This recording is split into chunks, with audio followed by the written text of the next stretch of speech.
유다의 왕 아하시아의 아들 요아스의 제23년에 예후의 아들 여호아하스가 사마리아에서 이스라엘 왕이 되어 17년간 다스리며 여호와 보시기에 악을 행하여 이스라엘에게 범죄하게 한 느밧의 아들 여로보암의 죄를 따라가고 거기서 떠나지 아니하였으므로 여호와께서 이스라엘에게 노하사 늘 아람 왕 하사엘의 손과 그의 아들 벤하닷의 손에 넘기셨더니 아람 왕이 이스라엘을 학대함으로 여호아하스가 여호와께 간구하매 여호와께서 들으셨으니 이는 그들이 학대받음을 보셨습니다.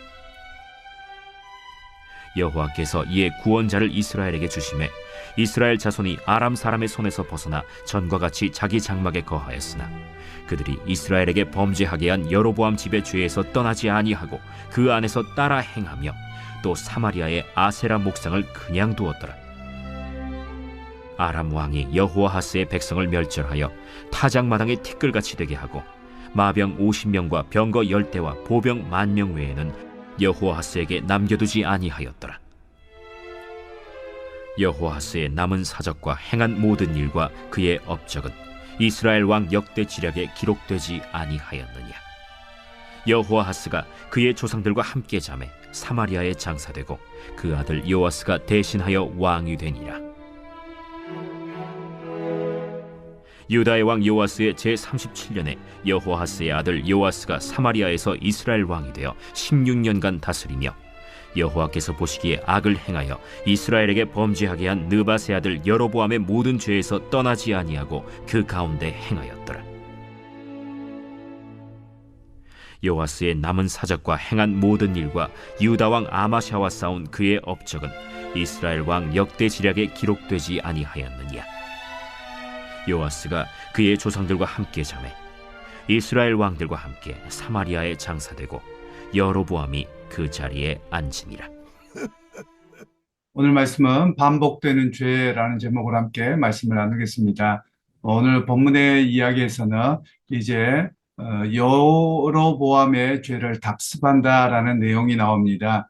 특별히 오늘 유다의 왕 아하시아의 아들 요아스가 제23년에 있을 때 북이스라엘의 왕이 바뀌어집니다. 예후의 아들 여호아스가 왕으로 다스려지게 되는데 그가 다스리면서 하나님 앞에 범죄했던 내용들이 계속 나옵니다. 그런데 여기에서 두 가지의 특징이 나옵니다. 하나는 그 죄를 반복하는 어떤 구도라고 할까요? 원칙이라고 보기보다도 방정식처럼 생겨지는 모습이 나오고요. 그에 반해서 오늘 여호아스가 하나님 앞에 간구했을 때 하나님께서 응답하시는 방정식이 나옵니다. 즉 죄를 지었을 때의 그 모습은 어떻게 나타나느냐며 먼저 왕인 본인이 악행을 행합니다. 하나님 보시기에 악을 행하는데 그 여로보암의 집을 따랐다는 말은 어떤 내용이냐면요.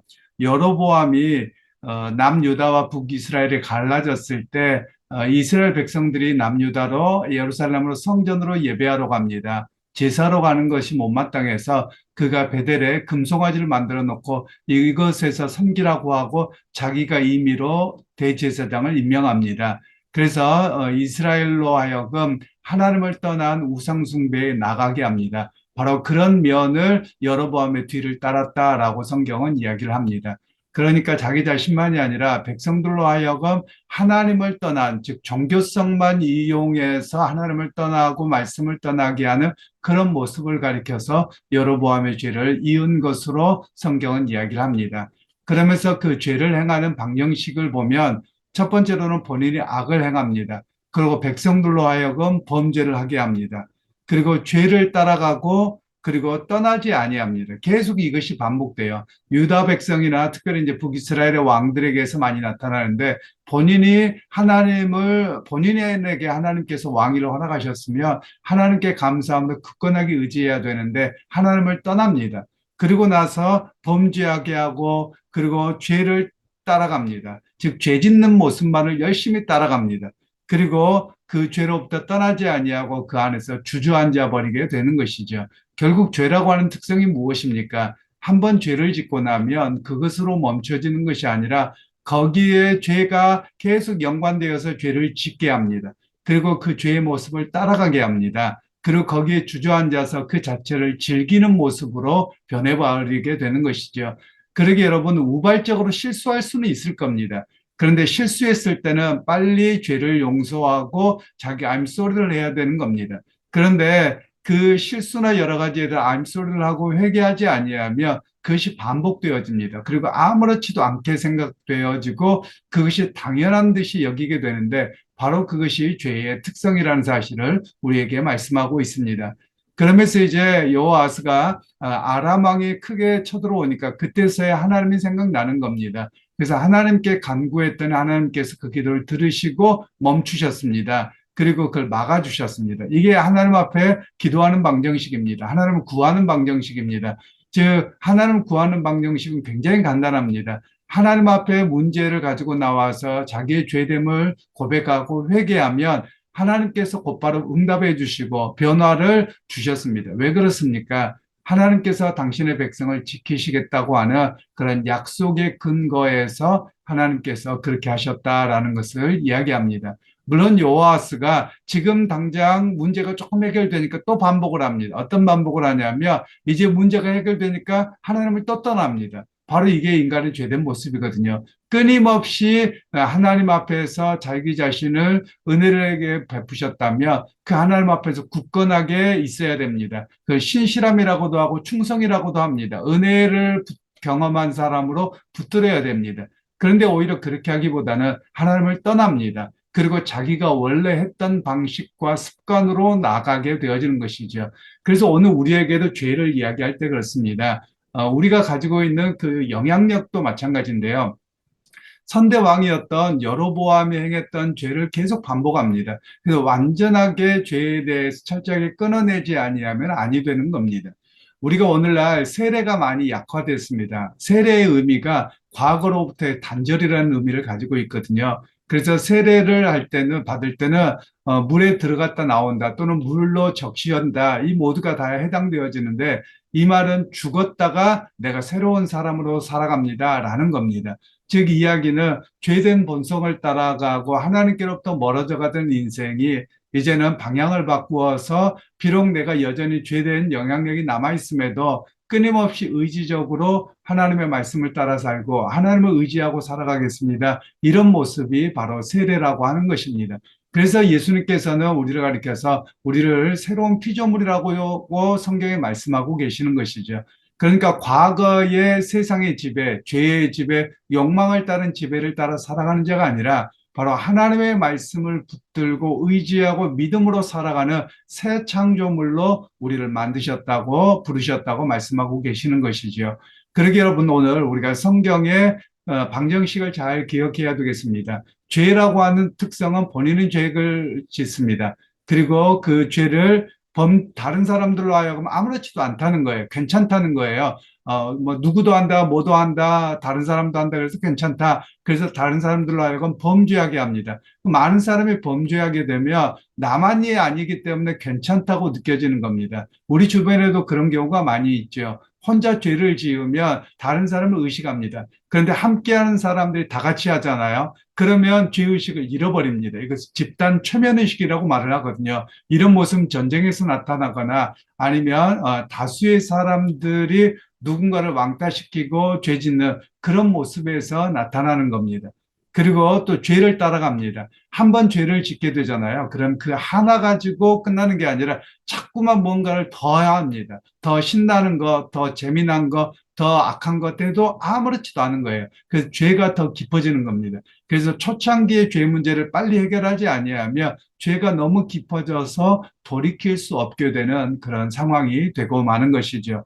그리고 나서 어떻게 합니까? 죄를 떠나지 아니합니다. 이제 그것이 죄라고 하는 특성이 자기 마음에 또아리를 잡고 있고 삶의 태도를 붙들고 있어서 그 죄라는 것을 의식하지 못할 뿐만 아니라 그것이 삶 자체라고 여겨서 살아가게 되어버립니다. 그래서 오늘 성경에서는 이 죄의 특성, 방정식을 악을 행하고 그리고 범죄하게 하고 죄를 떠나지 아니하고 그리고 죄를 따라가고 이런 특성을 이야기합니다. 그런데 하나님의 은혜를 구하는 사람의 모습은 바로 문제가 생겼을 때 하나님 앞에 와서 기도하고 회개하고 하나님 해결해 주시고 이런 모습이라고 하는 것이죠. 그러게 여러분 오늘 우리가 끊임없이 해야 될 일들이 있습니다. 영향력이라고 하는 것인데요. 우리가 보통 그런 이야기도 합니다. 그 나라마다 가지고 있는 오래된 관습들이 있기도 하고요. 그 나라가 가지고 있는 죄된 모습들이 있습니다. 우리나라 같은 경우는 대표적으로 오래된 그 죄된 습성이 뭐냐면 남 탓하는 것과 그리고 남들이 다 그러면 괜찮다라고 하는 집단의식이 강합니다. 그리고 나서 또 무엇을 하느냐면 사람들이 가지고 있다 옛날부터 있었던 무속 종교적인 요소가 우리 안에 깊이 뿌리박고 있습니다. 그런 영향력으로부터 우리는 좀 벗어나야 된다라는 것이죠. 물론 외국 사회 같은 경우는 이렇게 많이 혼합주의가 되어져 있습니다. 이민자들이 많은 나라들 같은 경우는 온갖 종교가 다 혼합주의가 되어져 있어서 기독교의 바른 신앙을 갖는 것도 무척 어려워합니다. 왜냐하면 겉에는 껍데기는 기독교인데 속 안에를 들여다보면 무속신앙과 또는 아프리카와 인디오 원주민들의 신앙이 복합적으로 나타나는 요소들도 상당히 많습니다.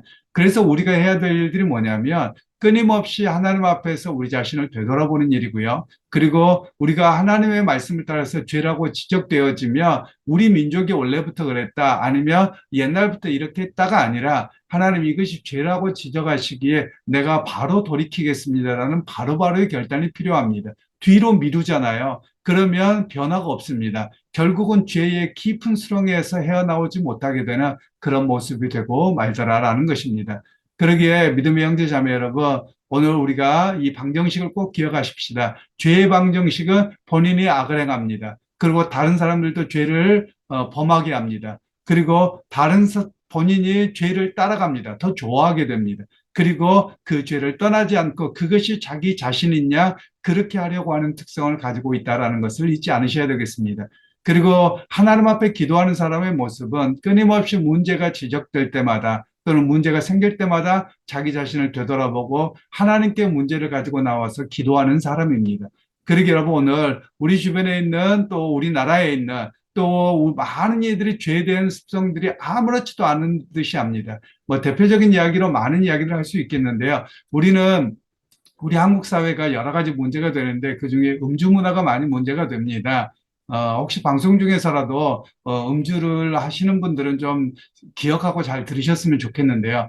우리는 음주하다가 어디가 걸렸다 그러면 나만 재수 없이 걸렸다. 그리고 또는 실수라고 생각하는 것 같습니다. 그래서 보통 법원에서도 심신미약이라고 해서 넘어가는데 이건 우리나라의 아주 잘못된 패습 중에 하나입니다. 우리 기독교 신앙 중에서 특별히 음주와 담배를 금했던 이유가 있습니다. 외국의 교회들도 많이 금합니다. 성경에서 말하는 것은 아니지만 성경의 원리를 따라서 볼 때 사람들이 무너지는 겁니다. 쉽게 실수라고 하는데 반복되어지는 겁니다. 그래서 하나님의 백성들은 그런 자기가 살기로 결단했지만 우리의 오래된 그 습성 속에서 변화가 없어서 이걸 스톱하자라고 해서 우리의 신앙으로 결정했던 내용들이거든요. 그런 면에서 여러분 오늘 우리가 기억할 필요가 있습니다. 음주하시는 분들 보세요. 한 번 괜찮다, 뭐 안 걸렸다 그러면 또 합니다. 그리고 걸려도 처벌이 약합니다. 그러니까 아무렇지도 않게 또 합니다. 그런 걸 주변에서 너무 많이 볼 수 있거든요. 그런 면에서 이것이 뭐냐? 죄의 특성과 똑같다라는 겁니다. 술 자체가 죄다 아니다 이렇게 말할 수는 없습니다. 가치 중립적입니다. 그런데 술을 먹고 나서 행하는 모습을 보며 죄를 짓기가 쉽도록 하는 그런 모습이 많이 등장하는 것이죠. 그래서 금하고 있는 것입니다. 물론 서양 사회라고 다 괜찮다라는 것은 아닙니다. 서양 사회에도 그런 그 특성이 나타났던 문화권에서는 기독교인이 되면 음주와 담배를 금합니다. 그리고 여러 가지들에 대해서 신앙으로 바르게 써야 된다. 이런 이야기를 하게 되거든요. 그래서 여러분 제가 그냥 음주 문제만을 이렇게 이야기했습니다만 그뿐이 아닙니다. 우리 문화의 세시풍속이라고 하는 수많은 것들이 남아있는 것이에요. 그래서 예를 들면 이사를 할 때 손 없는 날 해야지 또 손 있는 날 하면 큰일 난다더라. 또는 무슨 색깔을 보면 뭐가 부정탄다더라. 이런 것들이 우리 안에 오랫동안 남아있는 그런 우상숭배적인 영향력이라고 하는 것입니다. 그래서 여러분 우리 스스로도 생각해야 됩니다. 하나님이 주신 것은 선하지만 이것을 잘못 사용하고 거기에 눌러앉아 있는 것이 죄된 모습이다라고 이야기를 할 수 있는 것입니다. 그러게 여러분 오늘 하루를 살아가실 때도 문제가 지적되면 곧바로 주님 도와주십시오. 회개합니다. 라고 돌아서는 자리에 서기를 소원하고요. 자꾸만 핑계대고, 아니, 어쩔 수 없었어요. 남들도 그래요. 누구도 그래요. 이건 죄의 모습입니다. 그래서 여러분, 이런 모습들이 어린아이나 어른이나 다 똑같습니다. 우리 뭐 사회에서 보면, 우리 뉴스나 이런 데서도 보면 많은 경우가 있죠. 다른 사람들에게 문제가 있다고 지적이 되면 그 자리에서 안 합니다. 남들도 다 그러는 거 아니에요? 원래 그러는 거 아니에요? 라고 해서 그 자리를 피하려고만 합니다. 그것이 우리 안에 깊이 있는 그런 죄된 모습이라고 이야기할 수 있는 것이죠. 그러기에 믿음의 형제 자매 여러분, 오늘 우리가 주님의 말씀을 따라서 하나님 문제가 지적되었을 때 바로 회개합니다. 나 이런 모습에 주께서 영적으로 단단하게 하셔서 승리하게 하시고 도와주옵소서, 이런 고백으로 살아가길 소원합니다. 그래서 오늘 성경의 과거의 역사의 거울을 삼아서 하나님의 사람으로 어떻게 살아야 될지, 하나님 의지하고 믿음으로 어떤 가운데 서야 될지 끊임없이 결단하는, 매일같이 결단해야 됩니다. 매일 결단하지 아니하면 우리 안에 죄된 영향력이 너무 깊어서 사실 끊어내지 못합니다. 그리고 당연한 줄도 압니다. 그러기에 매일매일 내가 오늘 또 믿음으로 살겠습니다. 결단해야 되겠고요. 그리고 내가 하나님의 말씀을 오늘 또 붙들고 의지합니다. 다시 결단합니다. 그런 숱한 기도와 또 매일매일의 결단이 바로 우리로 하여금 승리하게 한다는 겁니다. 여러분, 결단이 쌓이잖아요. 그러면 그 결단으로 넘어진다 할지라도 그것이 자꾸만 훈련이 되어집니다. 예를 들면 저 같은 경우는 이런 경우가 있었습니다. 중학교 때 결단이었는데요. 아마 교회 부흥회 때 은혜를 많이 경험했었습니다. 그런데 그때 당시에 성경에 나가라 하지 말라. 나가라는 말은 나쁜 놈 뭐 이렇게 하는 성경에서 욕하는 겁니다. 그래서 성경 시대에 이런 욕도 하지 말라는 말씀을 들었어요. 그런데 제가 그때 당시에 어렸을 적에 보니까 중고등학교 시절에 우리 입술에 그 욕하는 게 야 임마 뭐 이렇게 나쁜 놈 그러면서 욕하는 게 너무 일반적이더라고요. 욕 없으면 말이 안 통하는 거예요. 심지어 중학생들, 고등학생들 때는 좀 저는 키가 컸기 때문에요. 보면 친구들이 그런 애들이 자기를 과시하려고 더 세게 욕하잖아요. 이게 일반적이더라라는 겁니다. 그런데 제가 말씀에 그 은혜를 받고 나서 결단을 했습니다. 야, 입맛 소리도 안 해야 되겠다. 그래서 제가 했던 게 뭐냐면요. 주위 친구들한테 혹시라도 내가 그런 이야기를 하면 벌금 내게 해라. 100원이다. 이렇게 이야기를 했습니다. 지금 100원 아무것도 아니지만 그때는 그래도 좀 값어치가 있었습니다. 그런데 친구들이 일부러 100원을 뜯으려고 엄청 많이 시키는 겁니다.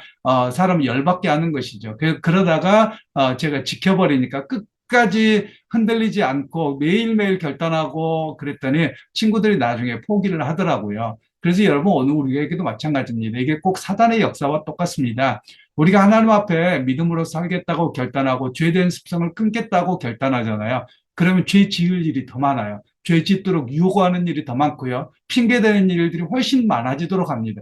그런데 그것을 좀 견디고 이겨내잖아요. 그러면 그것들이 떠나갑니다. 그러기 여러분, 오늘 믿음의 결단을 통해서 하나님, 내가 죄 있는 본성을 그냥 그대로 따르지 않고 하나님의 은혜와 말씀을 붙들고 살아가는 능력으로 나를 덧입혀 주옵소서, 이렇게 기도하고 오늘 또 승리하게 되는 저와 여러분이 되기를 주님의 이름으로 축원합니다.